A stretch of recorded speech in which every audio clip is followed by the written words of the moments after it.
ধৰ্ষণ যে কৰে ল'ৰাবিলাক যে ল'ৰাই হওক বুঢ়াই হওক তেওঁলোকৰ মাইকী মানুহৰ প্ৰতি তেওঁলোকৰ ৰেচপেক্ট থাকিলে এই ফিলিংটো কিন্তু নাহিলেহেঁতেন ৰেচপেক্ট বস্তুটো নাই যুটীয়া প্ৰচেষ্টাতেহে আচলতে অপৰাধ প্ৰৱণতা কমিব অকল এজনে বা এটা হেৰিয়ে অকল আইনে বা অকল চৰকাৰে বা অকল কোনেও তেনেকৈ কৰিব নোৱাৰে সমাজৰ পৰা নিজে শুদ্ধ হৈ আহিব লাগিব দৃষ্টান্তমূলক শাস্তিৰ ব্যৱস্থা নকৰিলে সমাজ শুধৰণি নহয় এজনৰ শাস্তি হ'ব লাগিব তাৰপাছতে তেতিয়া 10জনে দেখি ভয় খাব কোনোবাই বেয়া ইংগিত দিছে কোনোবাই বেয়াকৈ চাইছে কোনোবাই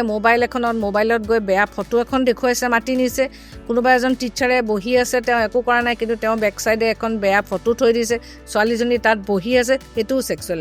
এছল্ট হ'ব পাৰে প্ৰিয় দৰ্শক নমস্কাৰ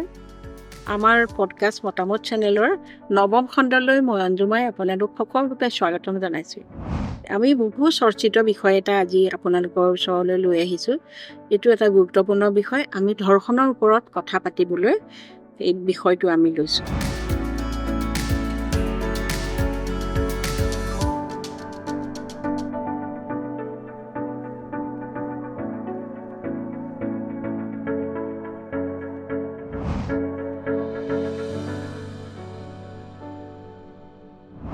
এই বিষয়টোতো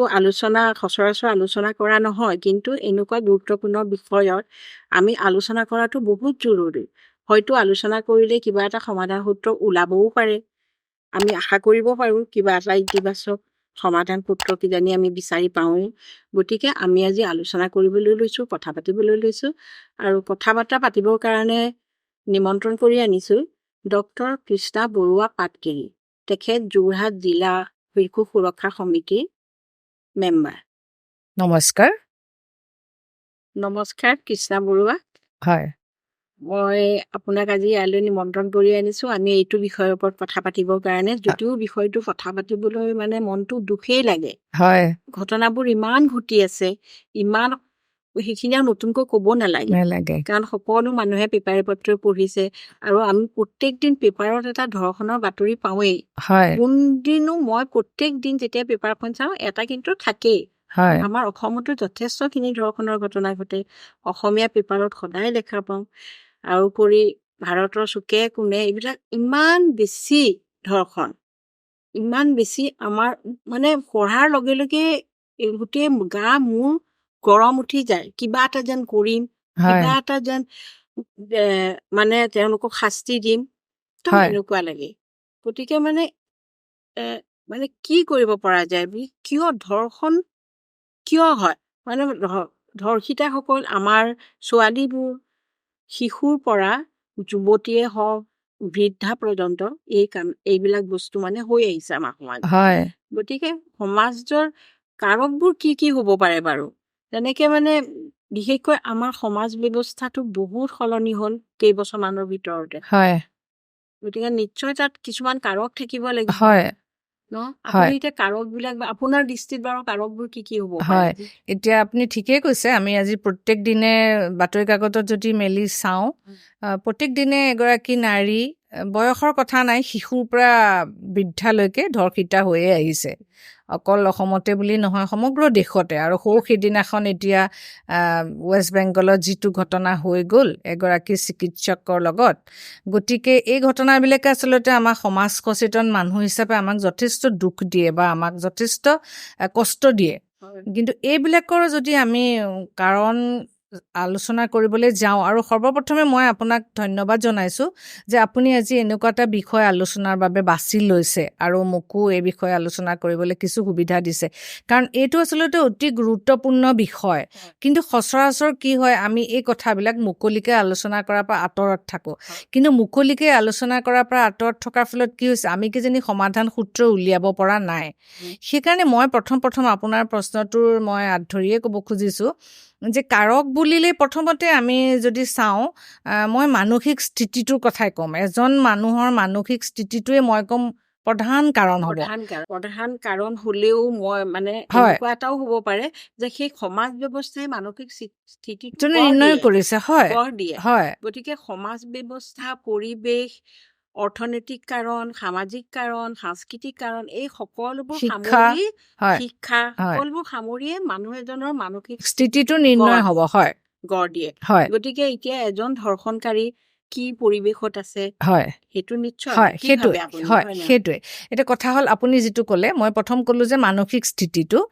কিন্তু এই মানসিক স্থিতিটো নিৰ্ণয় কৰিবৰ কাৰণে আপুনি কোৱাৰ দৰে বহুতকেইটা কাৰক আছে। এতিয়া প্ৰথম কথা হ'ল শিক্ষাটো এটা কাৰক হ'ব পাৰে, অৰ্থনৈতিক অৱস্থা, ঘৰৰ যিটো পৰিৱেশ, সামাজিক যিটো পৰিৱেশ বা সাংস্কৃতিক বুলি ক'লে আমি যিখিনি বুজো, এই গোটেইবিলাক কাৰকে আচলতে এজন মানুহৰ মানসিক স্থিতিটো নিৰ্ণয় কৰিব। এতিয়া প্ৰথম কথা হ'ল শিক্ষা। অশিক্ষিত মানুহে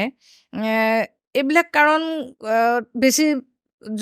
মানে জড়িত হৈছে বুলি আমি অকণমান অনুভৱ কৰিব পাৰোঁ, কিন্তু এইটোও নকওঁ যে শিক্ষা অকল শিক্ষা থাকিলেই যে মানুহ শিক্ষিত বৰ শিক্ষিতই যে এনেকুৱা নকৰিব সেইটোও আমি ক'ব নোৱাৰোঁ, কাৰণ বহুত শিক্ষিত মানুহো এতিয়া এইবিলাকৰ লগত জড়িত হৈ গৈছে। কিন্তু তথাপিতো শিক্ষা এটা কাৰক হৈছে এইটো কাৰণতে তেওঁলোকে মানে আগপিছ ইয়াৰ ভাবি চাব নোৱাৰে। শিক্ষাৰ অভাৱৰ কাৰণে তেওঁলোকে ইয়াৰ যিটো সুদূৰ প্ৰসাৰী প্ৰভাৱ হ'ব পাৰে, কি হ'ব পাৰে, তেওঁলোক শাস্তি কাইলৈ কি হ'ব পাৰে, সেই কথাখিনি তেওঁলোকে বিচাৰ কৰিব নোৱাৰে। তাতে আচলতে শিক্ষাৰ কাৰকটো এটা কাৰক হৈ পৰে। দ্বিতীয়তে হৈছে আপোনাৰ সামাজিক বা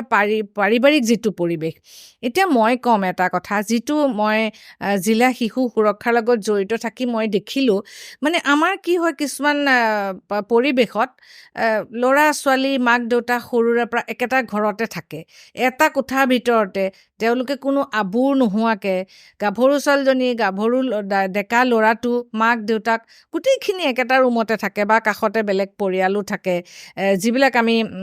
কিছুমান পিছপৰা অঞ্চলৰ কথা কৈছোঁ, বস্তি অঞ্চলৰ কথা কৈছোঁ, সাধাৰণতে কি হয় একেটা ৰুমতে তেওঁলোকে মাক দেউতাকৰ পৰা আৰম্ভ কৰি গোটেইবিলাক থাকে। গতিকে অকণমানি ডাঙৰ হৈ অহা ল'ৰাটোও কিছুমান হয়তো অনাকাংক্ষিত সি পৰিৱেশৰ কেতিয়াবা সন্মুখীনো হৈছে বা হোৱাৰ সম্ভাৱনা বহুত থাকে। গতিকে তেনেকৈও হয়তো এটা মানে পৰিয়ালৰ পৰিৱেশে এইবিলাকত অকণমান মানুহক মানে কাৰক হিচাপে চিহ্নিত কৰিব পাৰি। আৰু তৃতীয় এটা কথা হ'ল মানুহৰ মানসিক স্থিতিটো এনেকুৱা যে আমি এই কথাবিলাক আচলতে মানুহৰ এটা নেচাৰেল ইনষ্টিংক্ট এটা। এতিয়া এই কথাবিলাক যেতিয়া আমি আলোচনা কৰি থাকোঁ, এটা আমি পাই থাকোঁ, তেতিয়া সেই মুহূৰ্তত এজন মানুহে নিজক কণ্ট্ৰল কৰিব নোৱাৰা হৈ যায়। তেওঁ তৎক্ষণাত সেই ইম্পালছটোলৈ তেওঁ গুচি যায়, আৰু সেই ইম্পালছটোলৈ গুচি যোৱাৰ কাৰণে কিছুমান যিবিলাক আছে চিৰিয়েলি সদায় তেওঁলোকে ক্ৰাইম কৰি আছে বা তেওঁলোকৰ মানসিক অৱস্থাটোৱেই এনেকুৱা তেওঁলোক মানে ক্ৰাইম ৰিলেটেড তেওঁলোকৰ মানসিক অৱস্থা। কিছুমান আছে নহয় দুৰ্ধৰ্ষ কিছুমান হেৰি আছে, অপৰাধী আছে, বাৰে বাৰে তেওঁলোকে অপৰাধ কৰি থাকে, কিন্তু তেওঁলোকৰ মুখত কোনো অনুশোচনা বা তেওঁলোকৰ কোনো হেৰি নাথাকে। তেনেকুৱাও কিছুমান থাকে, তেওঁলোকৰ মানসিক অৱস্থাটোৱে এনেকুৱা হৈ যায়, তেওঁলোক অপৰাধী হিচাপে তেওঁলোক থাকি যায়। কিন্তু এনেকুৱা কিছুমান আছে প্ৰথমবাৰ যিবিলাকে তেনেকুৱা কিছুমান অপৰাধ কৰে, তেওঁলোকৰ ক্ষেত্ৰত কি হয়, তেওঁলোকৰ সেই ইম্পালচিভ হৈ পেলাই কৰে। ক'ৰবাত সৰু ছোৱালী এজনী দেখিলে অকলশৰীয়াকৈ তেওঁলোকৰ তৎক্ষণাত সেই ইম্পালছটোৱে কাম কৰে। আৰু এই ইম্পালছটো আনিবৰ কাৰণে মই কওঁ, এতিয়া যে আমাৰ ইমান এই ঘটনাবিলাক হৈছে, সেই ঘটনাটো যেতিয়া প্ৰতিবাদ হ'ল কিবা হ'ল, তাৰ পাছৰ পৰা আকৌ লাহে লাহে আমাৰ এই ধৰ্ষণৰ ঘটনাবোৰ বাঢ়ি গুচি গৈছে। যেতিয়া আমাৰ ৱেষ্ট বেংগলৰ যে ঘটনাটো হৈছে, তেতিয়া আমাৰ প্ৰতিবাদ হ'ল, সমগ্ৰ ভাৰতত প্ৰতিবাদ হ'ল, ভয়ংকৰ প্ৰতিবাদ হ'ল। যেতিয়া আমি যিমানেই এই কথাবিলাক আলোচনা কৰিছোঁ, যিমানেই আমি হেৰিবিলাক চাইছোঁ, বাতৰিবিলাক চাইছোঁ, সিমানেই আমি দেখিছোঁ এইকেইদিনত ধৰ্ষণৰ ঘটনা ক্ৰমান্বয়ে বাঢ়িহে গৈ আছে, কমা নাই। আচলতে এইটো মানে কি হয়, মানুহৰ মানসিক অৱস্থাটোতো মানে ইম্পালছটোৱে হেৰি কৰে। গতিকে বহুত কাৰকে আচলতে এই অপৰাধ প্ৰৱণতাটো বৃদ্ধিৰ আচলতে আঁৰত কিছুমান সমাজ ব্যৱস্থাও দায়ী হ'ব পাৰে। হয়, কাৰণ পৰিৱেশ, সমাজ ব্যৱস্থাটো, ঘৰখনো দায়ী হ'ব পাৰে। হয়, ঘৰখনে তেওঁলোকেতো জন্মতে এটা শিশু যেতিয়া জন্ম হয়, সকলো শিশুৱেতো একেধৰণে আহে, হয়, কোনো মনত অপৰাধ লৈ নাহে, ক্ৰাইম নাথাকে মনৰ মাজত, ক্ৰিমিনেল মেণ্টেলিটি নাথাকে। কিন্তু সেই ক্ৰিমিনেল মেণ্টেলিটিটো গঢ় দিয়া সমাজ ব্যৱস্থা, ঘৰুৱা পৰিৱেশে, হয়। গতিকে এতিয়া যেতিয়া ল'ৰা এটা ডাঙৰ হয়, ল'ৰা ছোৱালী ডাঙৰ হয়, ঘৰখনতে আমি দেখা পাওঁ ছোৱালীজনীক কম গুৰুত্ব দিয়ে, ল'ৰাটোক বেছি গুৰুত্ব দিয়ে, এনেকুৱাও থাকে। সেই সৰু মানে আপুনি ক'লে যে বস্তি কথা, সৰু ফেমিলিবোৰৰ কথা কৈছো, তেওঁলোক কৰোতে তেওঁলোকে একদম নিজকে পুৰা মানে মতা আৰু এনেকুৱা সৰু ল'ৰা এটাই তেনেকুৱা ফিলিং এটা লৈ লয়। আৰু মানে সেইকাৰণে সেইটো মানে তেওঁলোকে হেৰি সাব্যস্ত কৰিব বিচাৰে, হয় হয় নহয়? হয় সেইটো সাব্যস্ত কৰিবলৈ ক'ত সাব্যস্ত কৰিব? ছোৱালী এজনীৰ ওপৰতে কৰে কৰে। হয় সেইবিলাক এটা কাৰণ। আৰু হয় অপৰাধ প্ৰৱণতা বৃদ্ধি হোৱাৰো বোধ হয় মানে আমাৰ এতিয়াতো বহুত সলনি হ'ল, হয় নহয় বাৰু? কি হয় কয় আপুনি? অপৰাধ প্ৰৱণতাটো বৃদ্ধি হৈছে আৰু অপৰাধ প্ৰৱণতাটো একদম আপুনি কোৱা ধৰণে অপৰাধ প্ৰৱণতাটো আচলতে ঘৰৰ পৰাই মই কওঁ যে গঢ় লয়। যদি সৰুৰে পৰাই পৰিয়ালটোত মাক দেউতাকৰ মাজত অহৰহ কাজিয়া পেচাল মাৰ পিত যদি দেখি থাকে, সেই সন্তানটো কেতিয়াও সুস্থ মানসিকতাৰ এটা সন্তান হৈ গঢ় ল'ব নোৱাৰে। আৰু তাৰোপৰি অনবৰতে যেতিয়া মাকৰ ওপৰত সাধাৰণতে আমি দেখোঁ কি মাকৰ ওপৰত অহৰহ যদি দেউতাকে এটা অত্যাচাৰ চলাই থাকে, ডমিনেটিং এটা যদি অনবৰতে দেখাই থাকে, তেতিয়াহ'লে সেই শিশু সন্তানটো ল'ৰা সন্তানটোৰ মনতো সেই চাইক'লজিটো বা সেই মানসিকতাটো আহি যায় যে তেওঁ আনৰ ওপৰত তেনেকৈ ডমিনেট কৰি চলিব পাৰিব। আৰু অনবৰতে যেতিয়া মাকক অৱহেলা কৰি থকা দেখে, মাকক মাৰপিট কৰি থকা দেখে, ঘৰখনত কাজিয়া পেচাল দেখে, তেতিয়া তেওঁলোক কেতিয়াও সুস্থ মানসিকতাৰ মৰম চেনেহৰ মাজত যেতিয়া তেওঁলোক ডাঙৰ নহয়, তেওঁলোকেও আনক মৰম চেনেহ কৰিবলৈ নিশিকে, তেওঁলোকেও আনৰ ওপৰত অত্যাচাৰটোহে শিকি লয়। গতিকে সেইটো এটা আমি আচলতে পৰোক্ষভাৱে তেওঁলোকে অপৰাধ প্ৰৱণতাটো ঘৰৰ পৰা শিকে। আৰু এতিয়া অতি সম্প্ৰতি মই ক'ম, অতি সম্প্ৰতি কথাটো হৈছে কি অপৰাধ প্ৰৱণতাটো হোৱাৰ অন্যতম কাৰণ হৈছে ছ'চিয়েল মিডিয়া। ছ'চিয়েল মিডিয়া এতিয়া কথাটো হ'ল কি আজিকালি চব ল'ৰা ছোৱালীকে এটা মোবাইল ফোন দিছে। কেতিয়াবা আমাৰ পাঠ্যক্ৰমত প্ৰয়োজন হৈছে যদিও দিছে আৰু প্ৰয়োজন নাই হোৱা যদিও দিছে। কিন্তু যিমান কষ্ট কৰি হ'লেও মাক দেউতাকে যেতিয়া এটা মোবাইল ফোন গোটাই দিছে, কিন্তু সেই মোবাইল ফোনটোত সেই সন্তানটোৱে ল'ৰাই হওক বা ছোৱালীজনীয়ে কি চাই আছে মাক দেউতাকে কেতিয়াও সেই বস্তুটো চিন্তা কৰি চোৱাও নাই আৰু চাবলৈও যোৱা নাই। কাৰণ এতিয়া আমি সকলোৱে জানো যে মোবাইলটোত এতিয়া কোনো ধৰণৰ তাত চেঞ্চৰ নাই, আপুনি বিচাৰিলেই তাত চব ধৰণৰ বস্তু দেখিবলৈ পাব। ইউটিউবত চাওক, গুগলত চাওক, তেওঁলোকেতো বহুত জানে, তেওঁলোকে যিকোনো ধৰণৰ বস্তু চাব নলগা চাব লগা তেওঁলোকে চব বস্তু এতিয়া মোবাইলটোত উপলব্ধ। গতিকে সাংঘাতিক ধৰণে মোবাইলটোতে এটা আমাৰ এখন ভয়ংকৰ পৃথিৱীৰ লগত আমি ল'ৰা ছোৱালীবিলাকক পৰিচয় কৰাই দিলোঁ। পৰিচয়ে নহয়, তেওঁলোকে হাতত এটা ফোন পালে, ৰাতি এডোখৰলৈকে পঢ়াৰ নামত টেবুলত বহি মোবাইলত তেওঁলোকে কি চাই আছে, কি বস্তু চাইছে, কেতিয়াও মাক দেউতাকে সেইটো চাবলৈ যোৱা নাই। আৰু কোনো নিৰ্দিষ্ট সময় এটা বান্ধি দিয়া নাই যে পঢ়া সময়কণতেহে মোবাইলটো। মইতো ক'ম আটাইতকৈ বেছি এতিয়া বেয়া যদি হৈছে শিশুবিলাকৰ মানসিকতাটো এই স্মাৰ্টফোনৰ পৰা মানসিকতাটো একদম সাংঘাতিককৈ বেয়া হৈছে। কাৰণ তেওঁলোকে যিকোনো ধৰণৰ বস্তু এতিয়া তেওঁলোকে ফোনতে দেখি পাইছে, যিটো বস্তু তেওঁলোকে এডাল্ট বস্তু দেখিব নালাগিছিল, কণ শিশু এতিয়া সেইবোৰ বস্তু চাবলৈ পাইছে। গতিকে স্বাভাৱিকতে তেওঁলোকৰ মনত সেইবিলাকে বিৰূপ প্ৰতিক্ৰিয়া কৰিছে আৰু গৈ পেলাই এইবিলাকে সমাজত এটা বিশৃংখলতাৰ সৃষ্টি কৰিছে। মানে স্মাৰ্টফোনেও কিন্তু অৰিহণা যোগাইছে। স্মাৰ্টফোন বুলি নহয়, ফোনটো আৰু হেৰিটো এইবিলাক যিবিলাক মানে পৰ্নোগ্ৰাফি দেখা পায়, বহুত বেয়া বস্তুবিলাক দেখা, ক্ৰাইম বিলাক দেখা পায়, এইবিলাক শিকিছে, চব শিকিছে। কিন্তু ধৰ্ষণ যে কৰে ল'ৰাবিলাক, যে ল'ৰাই হওক বুঢ়াই হওক, তেওঁলোকৰ মাইকী মানুহৰ প্ৰতি তেওঁলোকৰ ৰেচপেক্ট থাকিলে এই ফিলিংটো কিন্তু নাহিলেহেঁতেন। ৰেচপেক্ট বস্তুটো নাই।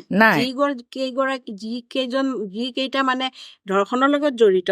সিহঁতে কিন্তু মাইকী মানুহৰ প্ৰতি সিহঁতে কোনো ৰেচপেক্ট বোলা বস্তুটো নাই কৰা। সিহঁতে না ঘৰৰ মাক ভনীয়েককো হয়তো কাজিয়া কৰি থাকে, ৰেচপেক্ট নকৰে, সেই ফিলিংছটো গঢ় নলয়ে। যাৰ মনত সেই ফিলিংছটো গঢ় লয় সিহঁতে কিন্তু কেতিয়াও এনেকুৱা এটা কামলৈ দৃষ্টিৰে নাচায়। দৃষ্টিৰে ছোৱালী এজনীক চোৱাটো ডাঙৰ কথা নহয়, মানে সেইটো দৃষ্টিৰে নাচায়, মানে বেয়া দৃষ্টিটোৰে নাচায়। ধৰ্ষণৰ বস্তুটোৱে তেওঁলোকে কৰিব নোৱাৰিব। ৰেচপেক্ট যদি আছে ধৰ্ষণ কৰিব নোৱাৰে। ধৰ্ষণ কৰিব নোৱাৰে, ৰেচপেক্ট থাকিলে ধৰ্ষণ ভাল পাব পাৰে, ধৰ্ষণ কৰিব নোৱাৰে। সেইটোতো মানে মেইন কথা হৈছে তেওঁলোকৰ ৰেচপেক্ট নাই, মাইকী জাতিৰ প্ৰতিয়ে ৰেচপেক্ট নাই। আৰু মাইকী মানুহক এটা মানে অবজেক্ট বুলিয়ে তেওঁলোকে ধাৰণা কৰে যে এইটো এটা বস্তু, ভোগৰ সামগ্ৰী। মই ভাবো তেনেকুৱাই হ'ব নিশ্চয়। সেই ফিলিংছটো আঁতৰ কৰিবৰ কাৰণে তেওঁলোকক কি কৰিব লাগিব বুলি ভাবে, সেই ফিলিংছটোৰ কাৰণে? নহয় ঘৰুৱা সেই যে মানুহৰ প্ৰতি সৰুৰে প্ৰায় এই যে ধৰক এতিয়া আমি কৈ আছো সাধাৰণতে মানে কি হয় এতিয়া মানুহে চিধাই আগতে ধৰ্ষণ কৰিলে কি হয় ধৰ্ষণকাৰীক দুখ দিয়াৰ আগতে মানুহে প্ৰথমতে কয় যে ছোৱালীবিলাকে বেয়াকে ড্ৰেছ কৰে ছোৱালীবোৰ ৰাতিলৈকে ঘূৰি ফুৰে কাৰক নহয় মই সেইটোৱে ক'ব খুজিছো ৰাতিলৈ ঘূৰাটো কাৰক নহয় মই সেইটোকে ক'ব বিচাৰিছো যে আমি সেইবিলাক কথা চিধাই ছোৱালীজনীৰ গাত দুখ দিওঁ কিন্তু আমি ল'ৰাজনক দুখ নিদিওঁ ল'ৰাজনৰ যদি মানসিকতাটোত এজনী ছোৱালী দেখাৰ লগে লগে নিজৰ ভনীয়েকৰ দৰে আপুনি যিটো কথা ক'লে নিজৰ ভনীয়েকৰ বিপদত পৰা ছোৱালীজনী ৰাতি ৰাস্তাত দেখা ছোৱালীজনী নিজৰ ভনীয়েকৰ যদি প্ৰতি থকা তেওঁ মৰম ভাৱটো যদি তেওঁ ছোৱালীজনীৰ প্ৰতি আহিলেহেঁতেন তেতিয়াহ'লে ছোৱালীজনী তেওঁ সুৰক্ষাৰ কথা চিন্তা কৰিলেহেঁতেন বা ছোৱালীজনীক তেওঁ কেনেকৈ নিৰাপদে ক'ৰবাত মানে থ'বগৈ পাৰে সেইটো চিন্তা কৰিলেহেঁতেন কিন্তু তেওঁৰ মনত সেই ছোৱালীজনীৰ প্ৰতি সেই ভাৱটো নাই ভনীয়েকৰ প্ৰতি বা বায়েকৰ প্ৰতি যিটো মহিলা হয় আকৌ তেনেকৈ এগৰাকী মহিলা দেখিলে তেওঁ নিজৰ মাক মাহী পেহী নিচিনা যেনেকৈ শ্ৰদ্ধা ভক্তি কৰিব লাগে সেই ভাৱটো তেওঁৰ নাহে সেই ভাৱটো নহাৰ কাৰণে তেওঁ মানুহগৰাকীৰ প্ৰতি তেওঁ বেলেগ ধৰণৰ দৃষ্টি দিব পাৰে কিন্তু যদি আমি ঘৰতে সৰুৰে পৰা ল'ৰা ছোৱালীক সেই মাইকী মানুহক সন্মান কৰিবলৈ যদি আমি ল'ৰাক শিকাওঁ মৰম চেনেহ দয়া মমতা এইবিলাক আচলতে মূল্যবোধৰ শিক্ষাটো ঘৰতেই দিব লাগিব সেই শিক্ষাবিলাকৰ অভাৱৰ কাৰণেইতো আজি যুৱ প্ৰজন্ম বা এনেকুৱা হৈ গৈছে কাৰণ সেই মূল্যবোধৰ শিক্ষাটো তেওঁলোকে পোৱা নাই কাক কেনেকৈ বয়স অনুযায়ী তেওঁলোকে মৰম শ্ৰদ্ধা কৰিব লাগে সেই মূল্যবোধৰ শিক্ষাখিনি যদি আমি দিব নোৱাৰোঁ তেতিয়াহ'লে সমাজত আমি কোনো শুধৰণি কৰিব নোৱাৰোঁ কাৰণ ঘৰতেই তেওঁলোকে প্ৰথম মূল্যবোধৰ শিক্ষাখিনি দি আৰম্ভ কৰিব লাগিব যাতে তেওঁ ৰাস্তাত বয়স অনুযায়ী এগৰাকী মহিলা দেখিলে এগৰাকী জেঠাই এগৰাকী মা তেওঁক কেনেকুৱা ধৰণৰ আমি সন্মান কৰিব লাগিব সৰু ছোৱালী এজনী দেখিলে সৰু ভণ্টি মোৰ তেওঁক কেনেকুৱা আমি সন্মান কৰিব লাগিব তেওঁক কেনেকুৱা মৰম চেনেহ দিব লাগিব তেওঁক কেনেকুৱা নিৰাপত্তা দিব লাগিব সেই ভাৱটো তেওঁৰ নিজৰ পৰা আহিব লাগিব হয় এতিয়া ডিজিটেল পৃথিৱীত তাৰমানে নৈতিক মূল্যৰ পুৰা অৱনতি ভোগ বিলাসৰ উত্থান হয় সেইটো বুলিয়ে ক'ব লাগিব হয় নহয় আৰু সেইটোৱে বহুত ক্ষেত্ৰত মানুহৰ মনোজগতত মানে ৰিয়েক্ট কৰিছে মনোজগতখন চেঞ্জ কৰি পেলাইছে হয় একেবাৰে কৰিছে এতিয়া কথা হ'ল মই অথনি সেইটোকে ক'লোঁ এতিয়া আমাৰ মানে কি হৈছে আমি মোবাইল ফোনটো আমি পঢ়াৰ দিনত আমি বাতৰি কাগজ পাইছিলোঁ আমি কিতাপ পঢ়িছিলোঁ কিন্তু এতিয়া অকল মোবাইলটো বুলি ক'লেও নহ'ব টিভি লেপটপ তাতোতো যিকোনো বস্তু চাব পাৰে ঘৰত নথকা অৱস্থাত আজিকালি নেটফ্লিক্স আহে এমাজন আহে অমুক চব আহে তাতোতো যিকোনো ধৰণৰ বস্তু চাব পাৰে তেওঁলোকে বা লেপটপ বা হেৰিটো লৈ পেলাই কম্পিউটাৰটোতো তেওঁলোকে নেটটো লগাই ল'লে তেওঁলোকে যিকোনো ধৰণৰ বস্তু চাব পাৰে অকল ফোনটো বুলিয়ে নহয় ক্ৰিমিনেল ক্ৰাইম বহুত মানে গতিকে তাততো কোনো চেঞ্চৰ নাই আৰু বিশেষকৈ আটাইতকৈ ডাঙৰ কথা সেইখিনিতে আচলতে ঘৰৰ পৰিয়ালৰ দায়িত্বটো আহিল যে শিশুটোৱে কেনেকুৱা ধৰণৰ পৰিৱেশত আছে শিশুটোৱে দিনটো কি কি কামত সময় খৰচ কৰিছে তেওঁ কি কি কামত তেওঁ কেনেধৰণে কোন বন্ধুৰ লগত তেওঁ ওলাই গৈছে তেওঁ ক'লৈ গৈছে তেওঁ লেপটপটো লৈ পঢ়ি আছে নে কি কৰিছে সেইখিনি সময়ত আচলতে পিতৃ মাতৃয়ে সদায় শিশুটোক অকণমান মনিটৰ কৰিব লাগে আচলতে কাৰণ শিশুতেই যদি মনিটৰ কৰে যেতিয়া তেওঁ মাজত যদি আমি ভেলুখিনি তেওঁক আমি দিব পাৰিম তেওঁ কিশোৰ অৱস্থাতে তেতিয়াহ'লে তেওঁ ডাঙৰ হ'লে এজন ভাল যুৱক বা ভাল পুৰুষ হৈয়ে তেওঁ ডাঙৰ হ'ব কিন্তু সৰু কালচোৱাতে যদি আমি তেওঁক সেই ভাল মূল্যবোধৰ শিক্ষাখিনি দিব নোৱাৰোঁ তেওঁক যদি তেওঁৰ মতে আমি যাবলৈ দিওঁ তেতিয়া কি হৈছে মাক দেউতাকে বহুত ক্ষেত্ৰত এনেকুৱা হৈছে নে মাকো মোবাইল লৈ ব্যস্ত ল'ৰাও মোবাইল লৈ ব্যস্ত গতিকে সেইখন ঘৰত মানে মোবাইলটো ভাল ব্যৱস্থাও ব্যস্ততাও হ'ব পাৰে মোবাইলত বহুত ভাল বস্তুওতো আছে বেছিভাগ ভালেই আছে আমি বস্তুটো কেনেকৈ লওঁ সেইটোৰ ওপৰত প্ৰত্যেকটো বস্তুৰে ভালো আছে বেয়াও আছে এতিয়া জুইকণ নহ'লে আমি ৰান্ধিব নোৱাৰোঁ কিন্তু জুইটোৰ আমি হাতখন লাগিলে পুৰিব সেইদে বুলি জুইটোতো আমি বেয়া বুলি ক'ব নোৱাৰোঁ কথাটো সেইটো হয়নে নহয় ৰন্ধা বঢ়া কৰিবলৈ জুই আমাক লাগিবই কিন্তু তাত যদি মই হাতখন পুৰিবলৈ যাওঁ হাতখন লগাবলৈ যাওঁ মোৰ হাত পুৰিব কথাটো সেইটো আমি প্ৰত্যেকটো বস্তুৰ ভাল ব্যৱহাৰটো আমি ল'ব পাৰিব লাগিব আৰু মই বিশেষকৈ ক'ম কি যে মানে শিশু অৱস্থাত পিতৃ মাতৃয়ে শিশুটোৰ মনত আনৰ প্ৰতি শ্ৰদ্ধা ভক্তি বয়স অনুসৰি সন্মান আৰু মৰম চেনেহ দয়া মমতা এই মূল্যবোধবিলাক যদি শিকাব পাৰে তেতিয়াহ'লে মই ভাবোঁ তেওঁ ভাল নাগৰিক হৈয়ে তেওঁ ডাঙৰ হ'বগৈ সমাজৰ কাৰণে মই ভাবোঁ ঘৰখনে এই ল'ৰাটোৰ মনত এই ভাৱটো দিব পাৰিব লাগিব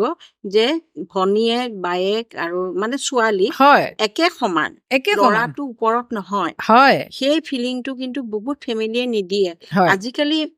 প্ৰায় সমানে মানে আজিকালি দিয়ে। হয় আজিকালি সমাজ ব্যৱস্থাত যিবোৰ শিক্ষিত মাক দেউতাক হয় তেওঁলোকে সেইটো শিক্ষা দিয়ে। বাকীখিনি কথা মানে গাঁৱে ভূঞে এতিয়া কেনেকুৱা হৈ আছে, এতিয়াও বহুতখিনি সমানতা আহিছে, কিন্তু আহিছে, সমানে তথাপিতো ব্যৱহাৰ বহুত কৰে। বাকী আছে বহুত বাকী বাকী আছে। আছে ল'ৰাটোক যে অকমান ওপৰত থব, ল'ৰাটোক ভাল খোৱা দিব, ল'ৰাটোক ভাল শিক্ষা দিব, হয় মানে সমভাৱে ব্যৱহাৰ কৰিব লাগিব হয় ল'ৰাটোক আৰু ছোৱালীজনীক। হয় ল'ৰাটোৰ মনত এই ভাৱটো আনিব লাগিব, মই মানে ল'ৰাৰ কাৰণে ওপৰত নহয়, নহয় ছোৱালী আৰু ল'ৰা সমান। হয় সেই সমান ভাৱটো ননালৈকে কিন্তু এই ধৰ্ষণ প্ৰক্ৰিয়াটো চাগে শেষ নহব। হয় কাৰণ এই ধৰ্ষণকাৰীসকলেও ছোৱালীবোৰক তলত বুলি ভাবে। হয় তাৰ কাৰণে ছোৱালীখিনিও নিজেও সাৱধান হ'ব লাগিব। সাৱধান হ'ব। অ দৰ্শকসকল, আপোনালোকে শুনি আছে নিশ্চয়। গতিকে আপোনালোকে আমি যে এই সমানতাৰ কথা কৈছো, ইকুৱেলিটিৰ কথা কৈছো ল'ৰা ছোৱালীৰ মাজত, এইখিনিৰ ওপৰত আপোনালোকেও মতামত দিবচোন। আমি সমাজখনত এইটোৱেই বিচাৰিছো, নাৰী আৰু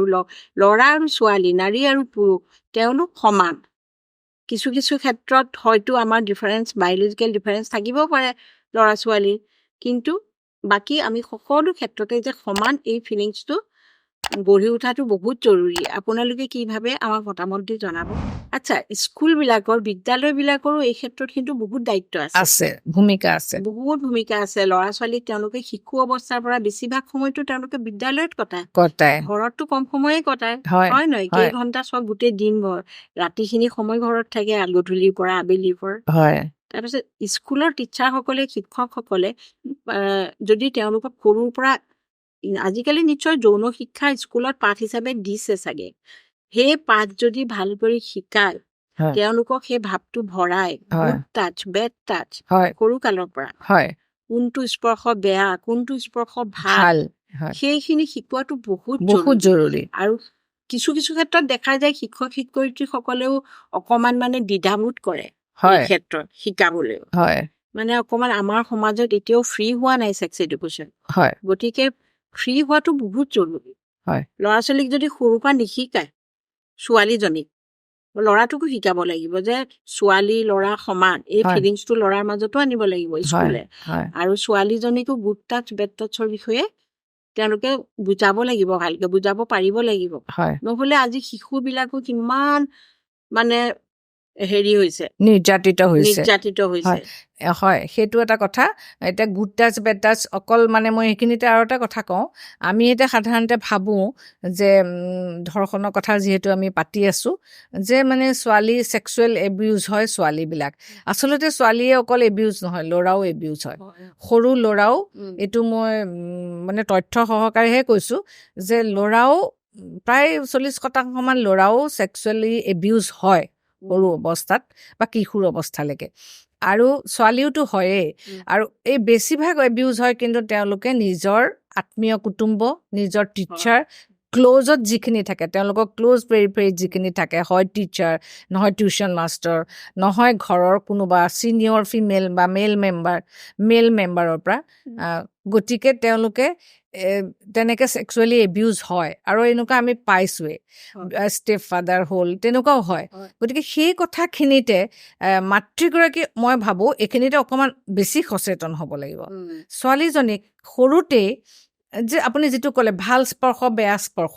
সেই বস্তুটো যদি সৰুতেই ছোৱালীজনীক বা ল'ৰাটোকো যদি শিকাই থয়, তেতিয়াহ'লে তেওঁ সচেতন হ'ব। আৰু তেওঁ যদি ক'ৰবাত তেনেকৈ সন্মুখীন হয়, তেওঁ লগে লগে আহি ঘৰত মাকক বা দেউতাকক বা যাকে নহয় তেওঁ ঘৰত আহি ক'ব পাৰিব, বা নহ'লেও তেওঁ শিক্ষকক ক'ব পাৰিব। আৰু এই কথাখিনি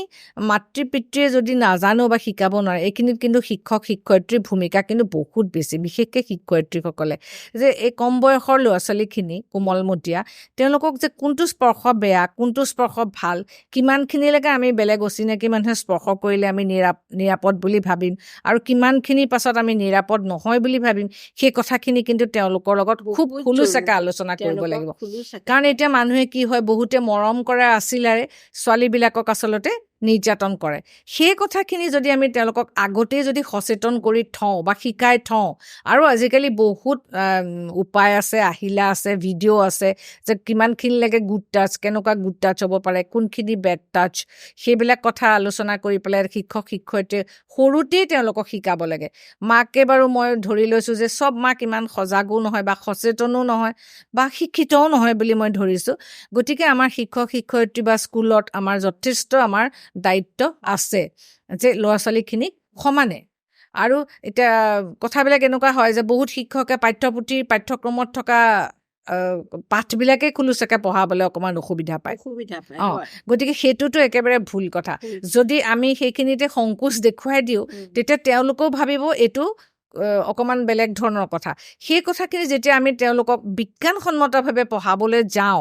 যে এইটো এটা শৰীৰৰ এনেকুৱা প্ৰক্ৰিয়া ছোৱালীৰ শৰীৰৰ এইখিনি প্ৰক্ৰিয়া ল'ৰাৰ শৰীৰৰ এইখিনি প্ৰক্ৰিয়া সেই কথাখিনি বিজ্ঞানসন্মতভাৱে যেতিয়া আমি তেওঁলোকৰ মনত সংস্থাপন কৰিব পাৰিম মই ভাবোঁ কোনো তেওঁলোকৰ মনত বেলেগ ধৰণৰ ভাৱৰ উৎপন্ন নহ'ব কাৰণ আজিকালি শিকাব পাৰে আজিকালি মোবাইল আছে আগতে আমি যেতিয়া সৰু আছিলো এইবোৰতো একোৱেই নাছিলে হয় আৰু আপুনি জানেনে এটা কথা আমাৰ কোনোবা এজনী ছোৱালী ক'ব নোৱাৰে যে তেওঁ এদিনো নিৰ্যাতিতা হোৱা নাই প্ৰত্যেকজনী ছোৱালীয়ে মই কওঁ এদিনলে হ'লেও অভিজ্ঞতা হ'লেও হৈছে সৰুকালত শিশুকালতেই হওক কিশোৰী কালতেই হওক বিভিন্ন ধৰণৰ ৰিলেটিভৰ পৰা বাহিৰৰ মানুহৰ পৰা এনেকে কৈ কিবা নহয় কিবা প্ৰকাৰে এইবোৰ বেড টাচৰ দ্বাৰা নিৰ্যাতিতা হৈছে সেইটো কোনেও ক'ব নোৱাৰে চাওক আমাৰ সমাজখন কিমান বেয়া আমি গোটেই ছোৱালীবিলাকে কোনোবা ঘৰুৱা শিক্ষকৰ দ্বাৰা কোনোবা সংগীত শিক্ষকৰ দ্বাৰা কোনোবা হয়তো দোকান বজাৰ কৰিবলৈ যাওঁতে স্কুল পঢ়িবলৈ যাওঁতে স্কুলতো কিছুমান তেনেকে কৈ পেলাই ছোৱালীবোৰ মানে কম বেছি পৰিমাণে হৈছে সেইকাৰণেই আচলতে কম বয়সৰ পৰাই তেওঁলোকক আচলতে এই বিষয়টো শিকাব লাগে আৰু তেওঁলোকক সচেতন কৰি দিব লাগে যাতে তেওঁলোকে তাৰ সন্মুখীন হ'লে লগে লগে প্ৰতিবাদ কৰিব পাৰে আৰু নহ'লেও আহি মাক বা দেউতাকক কৈ দিব পাৰে নহয় আৰু সৰু সৰু ছোৱালীবিলাকেও এনেকুৱা কিবা এটা হ'লে যদি অলপ বুজিও পায় তথাপিও মানে ক'বলৈ ভয় কৰে মানে নাজানে কি হৈছে নাজানে ভয় কৰে আৰু ক'বলৈও নহয় যেতিয়া অকমান ডাঙৰ হয় তেতিয়া বুজি পায় তেতিয়া অকমান বুজি পায় তেতিয়া ক'বলৈও কিন্তু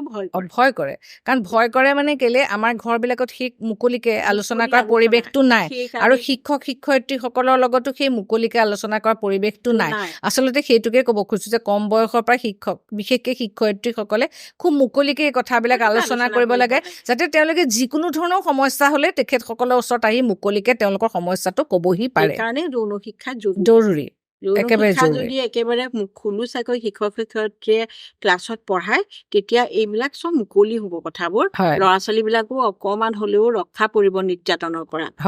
এইবিলাক নিৰ্যাতনৰ পৰা নহয় আৰু মই ভাবো কি ছোৱালীবিলাকক সমকলা প্ৰশিক্ষণ দিয়াটো বহুত জৰুৰী চেল্ফ ডিফেন্সৰ কাৰণে সেইটো এটা বাধ্যতামূলক কৰিব লাগেনে বাৰু বাধ্যতামূলক আচলতে কৰিব লাগে মই ভাবোঁ কাৰণ কেলে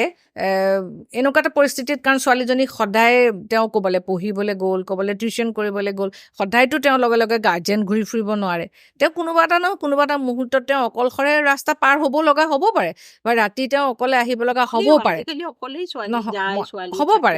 হ'ব পাৰে যাবই লগীয়া হ'ব আৰু পৰিস্থিতি এনেকুৱা যাবই লাগিব গতিকে তেওঁ নিজকে ৰক্ষাৰ যদি কৌশলকেইটা শিকি থয় তেতিয়া তেওঁ বহুতখিনি বিপদৰ পৰা বাচে এতিয়া আমি কিছুমান ভিডিঅ'ত আমি দেখোঁ যে ছোৱালীজনী অত্যাচাৰৰ সন্মুখীন হৈছে কিন্তু তেওঁ নিজে সেইবিলাক জানে কাৰণে তেওঁ তাৰ পৰা বাচি আহিব পাৰিছে উপস্থিত বুদ্ধিটো লগত লাগিব আৰু লগতে তেওঁ নিজৰ সেই চেল্ফ ডিফেন্সৰ কিছুমান তেওঁ কৌশল তেওঁ আয়ত্ত কৰি থ'ব লাগে আচলতে দৰ্শকসকল আপোনালোকেও এই বিষয়ে মতামত দিব সমৰকলা প্ৰশিক্ষণটো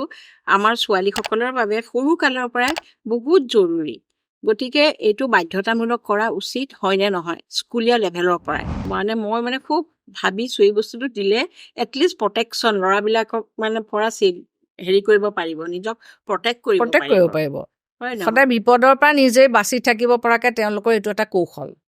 গতিকে সেই কৌশলটো শিকাটো অত্যন্ত জৰুৰী কথা আচলতে চাওকচোন ছোৱালী মাক দেউতাকৰ চকুত টোপনি নাযায়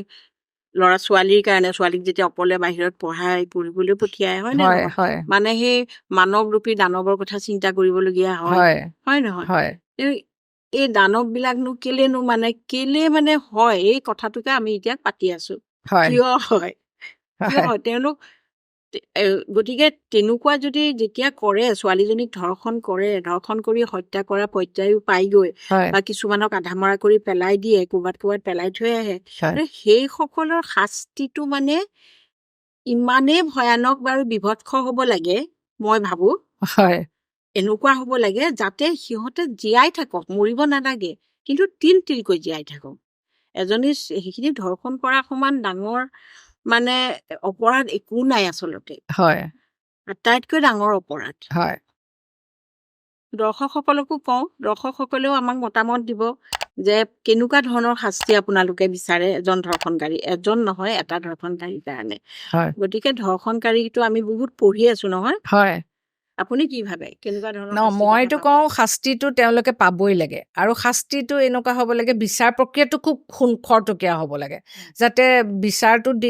দেৰি হৈ থাকে মানে আৰু আমি সকলোৱে জানো justice delayed is justice denied গতিকে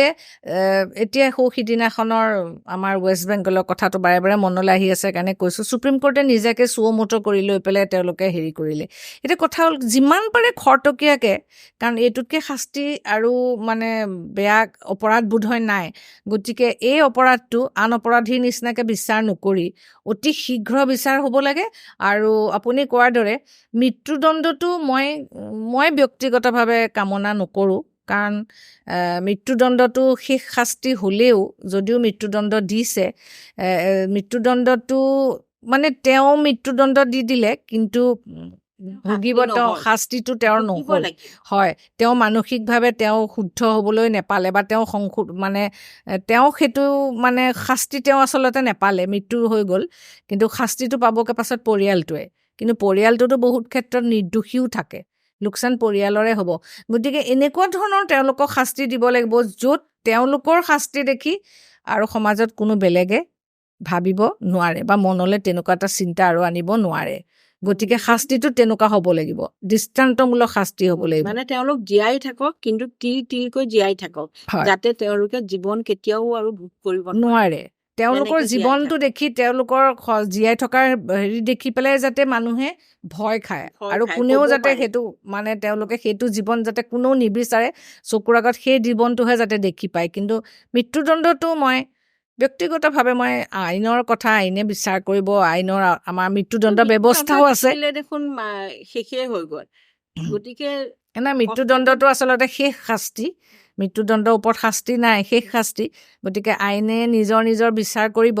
কিন্তু ব্যক্তিগতভাৱে মই মৃত্যুদণ্ডতকৈ কওঁ যে তেওঁলোকক এনেকুৱা এটা শাস্তি দিব লাগে এনেকুৱা তেওঁলোকক যাৱজ্জীৱন কাৰাদণ্ডত ৰাখিব লাগে মৃত্যু পৰ্যন্ত যাতে তেওঁলোকে মানুহ হিচাপে জীয়াই থাকিবলৈ নাপায় তেওঁলোকে এনেকুৱা শাস্তি পাব যে তেওঁলোকে তিলকৈ তাৰমানে তেওঁলোকে জীয়াই থাকিব জীৱনৰ সকলো সুখৰ পৰা বঞ্চিত হৈ একোতো নাপায় তেওঁলোকে যাতে তিলকৈহে জীয়াই থাকিবলৈ পায় যাতে তেওঁলোকৰ প্ৰত্যেক মুহূৰ্তত তেওঁলোকে তিলকৈ তেওঁলোকে অপৰাধ তাৰমানে মানে অপৰাধবোধত তেওঁলোক ভুগি থাকে সেইটোহে তেওঁলোকক দিব লাগে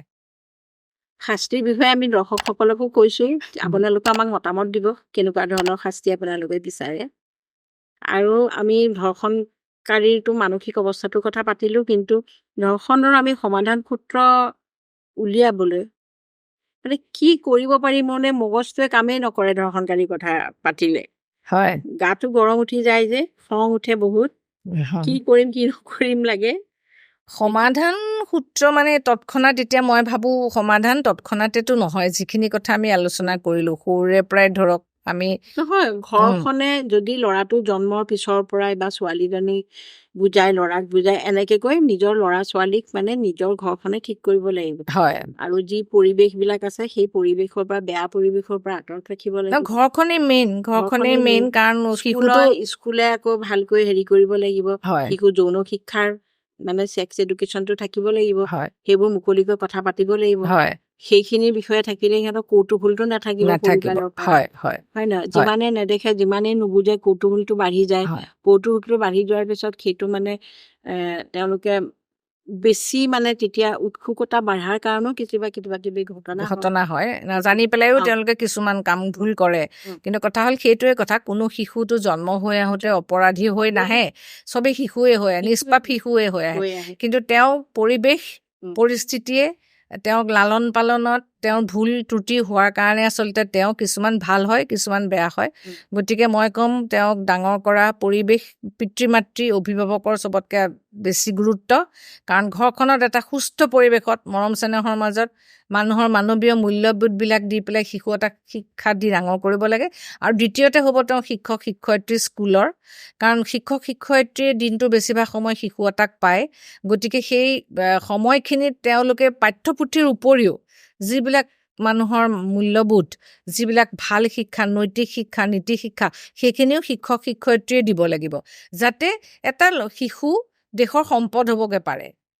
তেওঁ যাতে অপৰাধ প্ৰৱণতাত নগৈ তেওঁ যাতে সম্পদ হ'ব পাৰে আৰু তাৰ লগে লগে যিটো আমি এটা কথা পাতিছোঁ ছেক্স এডুকেশ্যন এইবিলাক মুকলিকেই দিব লাগিব কাৰণ এই গোটেই বস্তুবিলাক হৈছে বয়সৰ কথা কিশোৰ বয়সত এইবিলাকত মানে তেওঁলোকৰ অকণমান ইনকুইজিটিভ হৈ যায় এইবিলাক জানিবৰ মন যায় গতিকে আমি এই বস্তুবিলাক যদি খুব সুন্দৰকৈ যদি নৰ্মেল পাঠ্যপুথি পঢ়ুৱা দি যদি তেওঁলোকক আমি পঢ়ুৱাব পাৰোঁ তেওঁলোকক যদি আমি সেই শিক্ষাবিলাক দিব পাৰোঁ তেতিয়া মই ভাবোঁ বহুতখিনি আমাৰ সমাজত এনেকুৱা ধৰণৰ দুষ্কাৰ্য কিছুমান কমি যাব কো এডুকেশ্যনটো অলপ জৰুৰীয়ে হয় এই ক্ষেত্ৰত হয় স্কুলীয়া মানে আজিকালিতো বেছিভাগ কো এডে হয় বেছিভাগ স্কুলে কো এডে কিন্তু তথাপিও school boys school girls school আছে সেইবিলাক মানে হেৰি কৰি কো এডে কৰি দিয়া ভাল হয় তেতিয়া মানে এইবিলাক অলপ কমিব নিচিনা লাগে নেজানো সেইটো কাৰণে কমিব নে নাই হয় কিন্তু ভাৱ হয় যে মুকলি হলে যেন বস্তুবোৰ যেন কমিব বন্ধু ভাৱ হ'ব তাহাঁতৰ মাজত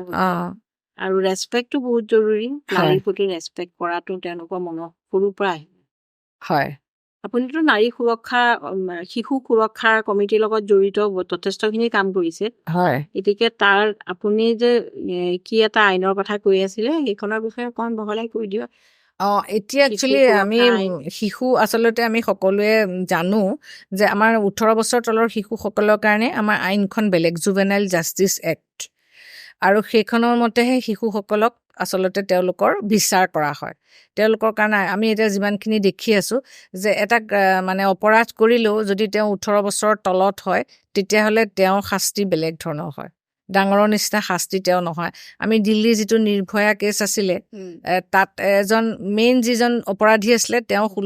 18 বছৰৰ তলত আছিলে তাকো কেইদিনমান কম আছিলে তেওঁৰ তাৰ পাছতেই কিন্তু সেই নিৰ্ভয়াক 18 বছৰৰ তলত হোৱাৰ কাৰণে তেওঁৰ শাস্তি নহ'ল যেনেকুৱা ধৰণৰ শাস্তি হ'ব লাগিছিল তেওঁৰ শাস্তি নহ'ল কাৰণ জুভেনাইল জাষ্টিচ এক্টত কিশোৰসকলৰ কাৰণে শাস্তিৰ প্ৰৱধান বেলেগ কিন্তু তাৰ পাছতেই আকৌ জুভেনাইল জাষ্টিচ এক্টখন এমেণ্ড হৈছে সেই কেছটোৰ পাছতে তাৰপাছত এক্টখন এমেণ্ড হৈ এনেকুৱা হৈছে যে 16 বছৰৰ পৰা 18 বছৰৰ ভিতৰত কোনোবা কিশোৰে যদি হেনিয়াছ ক্ৰাইম কিছুমান কৰে তেতিয়াহ'লে তেওঁলোকৰ শাস্তিৰ প্ৰবিধান আছে গতিকে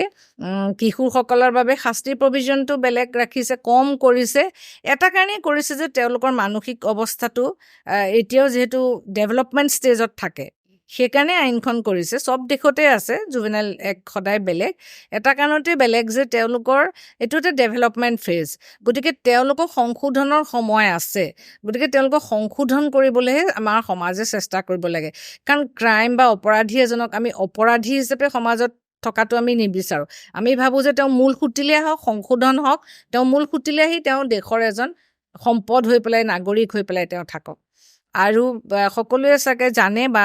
নাজানিবও পাৰে পক্সো যিখন আইন protection of children against sexual offence সেইখনতো শাস্তিৰ বিধান দি থৈছে যদি 18 বছৰৰ তলৰ ল'ৰাই হওক বা ছোৱালীয়ে হওক তেওঁলোকৰ লগত যদি ছেক্সুৱেল অফেন্স হয় বেলেগ বেলেগ ধৰণৰ ছেক্সুৱেল অফেন্সৰ কাৰণে বেলেগ বেলেগ ধৰণৰ শাস্তিৰ প্ৰভিজন আছে তাতে এগ্ৰিভেটেড যিটো ছেক্সুৱেল এছল্ট বুলি যিটো কৈছে তাততো কেপিটেল পানিছমেণ্টটো দিয়াৰ ব্যৱস্থা আছে গতিকে বিভিন্ন ৰকমৰ ছেক্সুৱেল অচল্ট মানে সদায় যে ধৰ্ষণেই হ'ব তেনেকুৱা নহয়। কোনোবাই বেয়া ইংগিত দিছে, কোনোবাই বেয়াকৈ চাইছে, কোনোবাই মোবাইলত গৈ বেয়া ফটো এখন দেখুৱাইছে, মাতি নিছে, কোনোবা এজন টিচাৰে বহি আছে, তেওঁ একো কৰা নাই কিন্তু তেওঁ বেকচাইডে এখন বেয়া ফটো থৈ দিছে, ছোৱালীজনী তাত বহি আছে, সেইটোও ছেক্সুৱেল এছল্ট হ'ব পাৰে। গতিকে তেনেকুৱা বিভিন্ন ৰকমৰ এছল্ট অনুসৰি শাস্তিৰ বিধান বেলেগ আছে। গতিকে আমি এই বিষয়েও সজাগ হ'ব লাগে যে এনেকুৱা ধৰণৰ আইন এখনো আছে আমাক সুৰক্ষা দিবৰ কাৰণে। এই আইনখনো আজিকালি চবেই জানেই বাৰু, পক্সো আইনৰ অধীনতে সকলোকে, কিশোৰীসকলৰ ক্ষেত্ৰত পক্সো আইনখন যথেষ্ট মানে হেৰি। গতিকে সেইখনেই আমাক চৰকাৰে বা আমাক আইন ব্যৱস্থাই, আমাৰ দেশৰ আইন ব্যৱস্থাই যেতিয়া আমাক সুৰক্ষাৰ ব্যৱস্থা দিছে, সুৰক্ষা কৱচ এটা দিছে, গতিকে আমি সেইখিনি নিজে জানি লোৱাও অতি জৰুৰী। কিন্তু ধৰ্ষণকাৰীসকলটো ধৰ্ষণ কৰে, জেলত থাকে, তাৰপিছতো ওলাই গুচি যায়। বেছিভাগ মানে আইনৰ আমাৰ কিছুমান সুৰুঙা আছে, যিটোৰ কাৰণে আমাৰ ধৰ্ষণকাৰীবোৰ প্ৰপাৰ শাস্তি নহয়গৈ। বহুতখিনি ওলাই, আমিতো কিমান পেপাৰতে দেখি আছো বা নিউজত দেখি আছো। কিছুমানতো ধৰ্ষণ এই অলপতে বেনাৰসত নেকি, তেওঁলোক ওলাই অহাৰ পিছত মানুহে মালা পিন্ধাইও আদৰিছে ধৰ্ষণকাৰী, মানে জেলত বহুত দিন থাকিলে। সেইটো কাৰণে তেনেকুৱাও ঘটনা আছে। আৰু ৰাজনীতিৰ যে নেতা বহুতখিনি আছে নহয় ধৰ্ষণকাৰী। এতিয়াই দেখোন অলপতে কোনোবা এজন, এই নামটো আৰু চবেই জানেই নকওঁ, কিন্তু সেয়া আৰু তথাপিওতো মানুহ ওলাই আছে, হেৰি কৰি আছে। এইবিলাকে আচলতে আইনৰ সুৰুঙা, কিন্তু আইনে গোটেই শাস্তিৰ ব্যৱস্থা কৰিছে। কিন্তু শাস্তি আমি যিমান দেখিছো নহয়, এতিয়া আইনৰ সুৰুঙা। এতিয়া আমি সেইদিনাখন আৰ্জি কৰৰ যিটো ঘটনা, এতিয়া আমি সকলোৱে জানো ছোৱালীজনীক ধৰ্ষণ কৰি মৃত্যুদণ্ড দিলে, কিন্তু বিপক্ষৰ হৈওতো উকিল ওলাইছে তাকো নাৰী তেওঁ নাই কৰা বুলি প্ৰমাণ কৰিবলৈওতো তাৰমানে নাৰী আছে। গতিকে সেনেকুৱা ধৰণৰ কথা, সেইবিলাকৰ সুৰুঙা লৈয়ে হয়তো কাইলৈ দোষী সাৰি যাব। এতিয়া গোটেই পৃথিৱীয়ে যেতিয়া গম পাইছে ছোৱালীজনী ধৰ্ষণ কৰি মৃত্যুদণ্ড দিছে, কিন্তু তাৰ মাজত নাই কৰা বুলি প্ৰমাণ কৰিবলৈওতো দুজন ওলাইছে। কথাটো সেইটো। গতিকে কাইলৈ দুই পক্ষৰ উকিলৰ যুক্তি তৰ্ক শুনিয়েই পাছত বিচাৰৰ ৰায়দান হ'ব। হয়, গতিকে মানে বেছিভাগ ধৰ্ষণকাৰী কিন্তু ওলাই আহিছে বেছিভাগ। এইখিনিতে আইনৰ সুৰুঙা আছে। গতিকে মানে মনত ভাৱ হয়, কেতিয়া ধৰ্ষণকাৰীয়ে লগে সেইকাৰণে তৎকাল শাস্তিটোৱে ভাল নেকি, তৎকালীন ভাৱে দিয়া শাস্তি। আচলতে নিৰপেক্ষ হ'ব লাগে, বিচাৰ সদায় নিৰপেক্ষ, আৰু সদায় দোষীৰ ফালে বিচাৰ যাব নালাগে। আচলতে নিৰপৰাধীৰ ফালেহে আচলতে বিচাৰ হ'ব লাগে। যি ভিক্টিম তেওঁৰ ফালেহে, তেওঁকহে ন্যায় দিবলৈ চাব লাগে। কেতিয়াবাতো আৰক্ষীৰ ওচৰত গোচৰ দিবলৈ যায় ছোৱালীবোৰ, কেতিয়াবাতো আৰক্ষীৰ হাততো ধৰ্ষিত হয়। মানে ক'তো শান্তি নোহোৱা হৈছে। গতিকে মানে এইবিলাক বহুত ভয় লগা কথা। কোনফালে গৈ আছে, কেনেকুৱা হ'ব, মানুহৰ মানসিকতাখিনি সলনি হ'বনে নহয়, মানুহে দকৈ ভাবিবনে নেভাবে, ধৰ্ষণকাৰীহঁতে এইবিলাক আমি আৰু কেতিয়াও নকৰো। আমি এনেকে এইটো কাৰণে আমি আচলতে দৃষ্টান্তমূলক শাস্তি দিব লাগিব। দৃষ্টান্তমূলক শাস্তিৰ ব্যৱস্থা নকৰিলে সমাজ শুধৰণি নহয়। এজনৰ শাস্তি হ'ব লাগিব, তাৰ পাছতে তেতিয়া 10জনে দেখি ভয় খাব। নহলে মানুহেও গোট খাই মানে ৰক্ষণাবেক্ষণ দিব লাগে। আচলতে মানুহবোৰ ওলাই নাহে, ভয় খায়। সেইটো কথা। ঠিকে, এইটো মানে বহুত চিন্তাৰ বিষয়। নহয় এই বস্তুটো। আমি যে বহুত কথা পাতিলো, কথাখিনি পাতিলো, কিন্তু শান্তি লগা নাই। আমিতো এইটো শেষ সমাধান কৰিব পৰা নাই। কেনেকে মানে সমাধান হ'ব, এই কথাটো ভাবি মানে চিন্তা মানে হৈ গৈছো মই। চবেই হব, আমাৰ ছোৱালী বিলাক, নাৰী বিলাক, চবেইতো এইটো বস্তু কিমান ভুগিব আৰু। অতীতৰ পৰা ভুগি আহিছে। কোনোবাই কয় সেই তাহানিতে দ্ৰুপদীক যে কৰিলে বস্ত্ৰহৰণ, তেতিয়াৰ পৰাই চলি আহিছে। কিন্তু তাত বোলে কৃষ্ণই বস্ত্ৰ দিছিলে। কোনে লিখিছে সিদিনা কবিতা এটাত, বস্ত্ৰ নাই দিয়া, সেইটো কাহিনীতে বস্ত্ৰ আছে।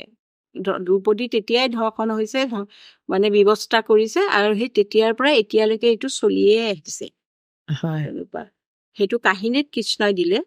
কিন্তু ইয়াততো কাহিনী নাই, আমাৰ সঁচা এইবিলাক। গতিকে ইয়াত কোনেও ছোৱালীক উদ্ধাৰ কৰিবলৈ কেতিয়া কোনো এজন কৃষ্ণ মানে আবিৰ্ভাৱ নহয় আৰু। হয় তেনেকুৱাই হৈ আহিছে। হয় সেইখিনি তেনেকুৱা যেন নহওক, আমি সেইখিনিকে মানে আবেদন কৰিছোঁ সকলো পুৰুষ জাতিক, যাতে মানে তেওঁলোকেই পুৰুষসকলেই পুৰুষক বুজাই মেলি ঠিক হয় ঠাক কৰিব পাৰে নেকি, হয় হয় নহয়? হয় পুৰুষে আহ্বান জনাওক, পুৰুষে তেনেকুৱা এখন কিবা এটা কৰক, পুৰুষসকলে মিলি কিবা এটা কৰক, হয় যিটো কৰিলে আমি এনেকুৱা দানৱৰূপী পুৰুষৰ পৰা আমি নাৰীসকল নিস্তাৰ পাম। হয় হয় আমি আজি বহুত কথা এইখিনি বিষয়ত পাতিলোৱে, হয় আৰু আপুনি এতিয়া শেষত আপুনি কি বাৰ্তা দিব বিচাৰিছে বাৰু আমাৰ ৰাইজক, দৰ্শকক? হয় মই এটাই ক'ব বিচাৰিম যে এটা প্ৰথম কথা ক'ম যে নিৰ্যাতন, আমি ধৰ্ষণৰ কথা পাতিছোঁ, আমি সাধাৰণতে নাৰী নিৰ্যাতনৰ কথা পাতোঁ বা নাৰীয়ে যৌন নিৰ্যাতনৰ বলি হয় বুলি ভাবোঁ, কিন্তু নহয়, পুৰুষো সমানে নিৰ্যাতনৰ বলি হয়, বিশেষকৈ শিশুসকল। ল'ৰা সন্তানো সমানে নিৰ্যাতনৰ বলি হয়। গতিকে ঘৰতেই তেওঁলোক সৰু অৱস্থাত তেওঁলোক নিৰ্যাতিত হয়। পিতৃ মাতৃ অভিভাৱকে সৰু কালচোৱাৰ পৰাই শিশুসকলক মানে সাৱধানে চাব লাগিব, সাৱধানে তেওঁলোকক চকু দিব লাগিব, নিৰাপত্তা দিব লাগিব, আৰু বিশেষকৈ তেওঁলোকক সজাগ কৰিব লাগিব যে আচলতে কোনটো নিৰ্যাতন নহয়। আৰু চব বস্তুৱে যে বেয়া হ'ব তেনেকুৱা কথা নহয়। কোনোবা এজনে, আমি এতিয়া প্ৰথমতে স্পৰ্শৰ কথা পাতিলোঁ, যে চব স্পৰ্শই বেয়া সেইটো কথা নহয়, কোনো মৰমৰ স্পৰ্শও থাকিব। আমি ল'ৰা ছোৱালী দুয়োকে সৰু বয়সৰ পৰাই আমি সেই কথাখিনি শিকাব লাগিব যে কিমানখিনিলৈকে আমাৰ গুড ভাল স্পৰ্শ বুলি ক'ম আৰু কিমানখিনিলৈকে আমি বেয়া স্পৰ্শ বুলি ক'ম। আৰু এইখিনিতে মই ক'ম, এইটো অকল ল'ৰা ছোৱালী নহয়, ল'ৰাকো আমি সমানে সচেতন কৰিব লাগিব। তাৰ পাছতে মই ক'ম দায়িত্ব আহিব শিক্ষক শিক্ষয়িত্ৰী, পিতৃ মাতৃৰ লগতে সমানে শিক্ষক শিক্ষয়িত্ৰীৰ শিশু জীৱন গঢ়াৰ আচল খনিকৰ। গতিকে তেওঁলোকেও এই কথাখিনি ছাত্ৰ ছাত্ৰীৰ সন্মুখত খুব খোলাকৈ, খুব আন্তৰিকতাৰে, সহজকৈ তেওঁলোকে বুজাব লাগিব। আৰু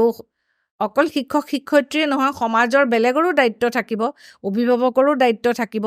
এটা শিশু সৰুৰে পৰাই যদি তেওঁ সুস্থ মানসিকতাৰে ডাঙৰ কৰি আনিব পাৰে, আনৰ প্ৰতি মৰম স্নেহ দয়া, মানে ছোৱালী দেখিলেই তেওঁ ভনীয়েক বা বায়েক হিচাপে যদি তেওঁ শ্ৰদ্ধা ভক্তি কৰিবলৈ সৰুৰে পৰা তেওঁ শিকাই আনিব পাৰে, মই ভাবোঁ কোনেও তেওঁক ডাঙৰ হৈ কোনো নাৰীৰ প্ৰতি তেওঁ বেয়া দৃষ্টি তেওঁ দিব নোৱাৰিব, আৰু মনলৈও তেওঁ সেইটো বেয়া দৃষ্টি নাহিব। আৰু আপুনি কোৱাৰ দৰে পুৰুষেও পুৰুষৰ হৈ পেলাই তেওঁলোকে মাত মাতিব পাৰে। হোষ্টেলবিলাকত ল'ৰাবিলাক থাকে, এটা বেয়া ল'ৰা থাকিলে 10টা ভাল ল'ৰাও আছে। গতিকে ভাল ল'ৰাকেইটাই নিজৰ বন্ধু ল'ৰাটোকো সৎ পথলৈ আচলতে আনিব পাৰে। গতিকে এইটো এটা সামূহিক প্ৰচেষ্টা, পৰিয়াল, শিক্ষক শিক্ষয়িত্ৰী, সমাজ, বন্ধু বান্ধৱ সকলোৱে মিলিয়ে আচলতে আমি সমাজৰ পৰা অপৰাধ কমাবলৈ চেষ্টা আমি কৰিব লাগিব। আৰু যুটীয়া প্ৰচেষ্টাতেহে আচলতে অপৰাধ প্ৰৱণতা কমিব। অকল এজনে বা এটা অকল আইনে বা অকল চৰকাৰে বা অকল কোনেও তেনেকৈ কৰিব নোৱাৰে। সমাজৰ পৰা নিজে শুদ্ধ হৈ আহিব লাগিব। হয়, প্ৰিয় দৰ্শক, আজি আমি অনুষ্ঠানটো ইমানতে সামৰিব লৈছোঁ। আপোনালোকে আমাৰ অনুষ্ঠানখিনি কেনেকুৱা পালে সেইটোতো জনাব, কিন্তু বিশেষকৈ আমি যে কিছুমান কথা ক'লোঁ যে আমাৰ পুৰুষ জাতিয়ে পুৰুষক বুজাবলৈ ওলাই আহিব লাগিব, পুৰুষসকলক পুৰুষেই বুজাব লাগিব। গতিকে এই ক্ষেত্ৰত আপোনালোকে কি মতামত দিয়ে আমাক কমেণ্ট দি জনাবলৈ নাপাহৰিব। আজিলৈ তেন্তে আহোঁ, নমস্কাৰ।